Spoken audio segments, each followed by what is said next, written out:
মেয়ের ১ মাস হওয়ার মধ্যেই আমাকে শ্বশুরবাড়িতে যেতে হলো। কেন যেতে হলো এবং কী জন্য কখন গেলাম সেটা আপনাদের সাথে আজকে শেয়ার করব।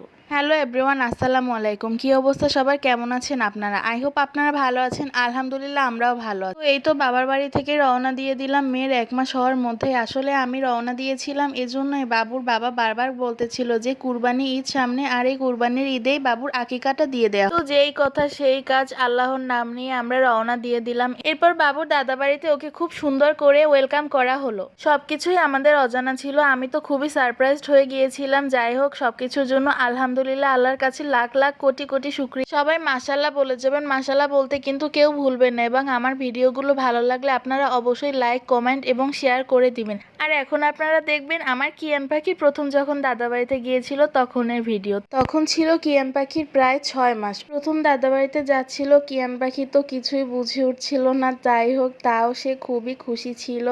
আলহামদুলিল্লাহ কিয়ান পাখির দাদা, দাদি এবং তার ফুফাতো ভাই তাকে সুন্দর করে কোলে করে নিয়ে যাচ্ছিল। আমাদের বাড়িতে তখন কাজ চলতেছিল, এজন্য বাসার চারপাশে ইট, বালু, সিমেন্ট দিয়ে ভর্তি ছিল। যাই হোক, আপনারা কিছু মনে করবেন না। আসলে মানুষের জীবনটা কেমন, তাই না বলেন? ঠিক 1 বছর আগেও জীবনটা কেমন ছিল, শুধু কিয়ান পাখি ছিল আমাদের সাথে, আর আজ আমাদের সাথে আরও একজন যুক্ত হলো।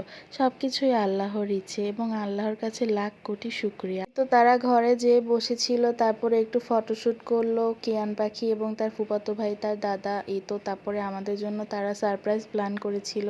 সব কিছুই কিয়ান পাখির পু করেছিল। যাই হোক, সব কিছুর জন্য আলহামদুলিল্লাহ, মাশাল্লাহ। আপনারা মাশাল্লাহ বলে